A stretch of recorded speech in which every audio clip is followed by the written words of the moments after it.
To make our soil, we're going to start out with some actual garden topsoil.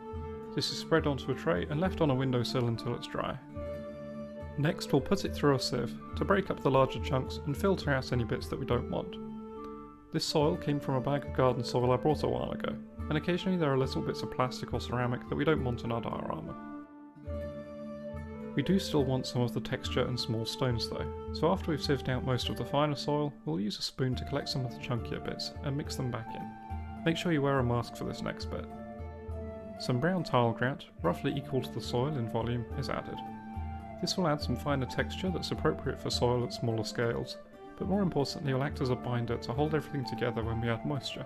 Next, some dried silver birch seeds make wonderful leaf litter. You can buy these in bulk and dry them out yourself if you want to, but personally I just buy them from a model store. We're going to add some of the dark green foam flock we used for moss earlier. This is a bit of an experiment, but I'm hoping it will look like little pieces of vegetation growing in the soil. Lastly, coconut fibres are excellent for making vines and roots. Just snip off a few strands and stir them in. Mix it thoroughly, and that's our soil mix done.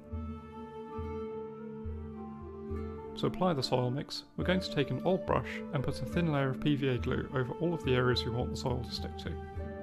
We'll use a small sieve to apply the initial layer of our soil mix. We want to get a nice all-over coating of the fine soil and grout before tipping the rest over for all of that texture and detail.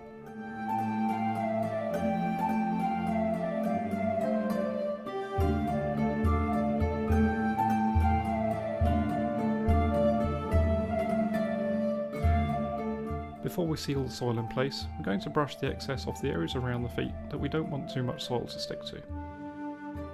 We'll clean the rest off the walls and higher up areas later, but for now we're focusing on areas that are at risk of getting sealant on by accident.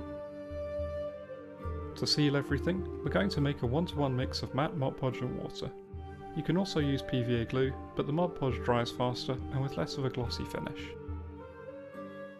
To apply it to the diorama, use a pipette to first dampen the area with isopropyl alcohol.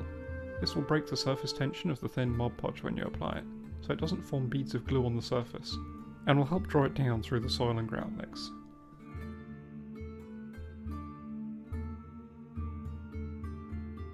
Leave it to dry, preferably overnight, and then apply a second layer of IPA and thin Mod Podge. This will make your soil mix nice and durable.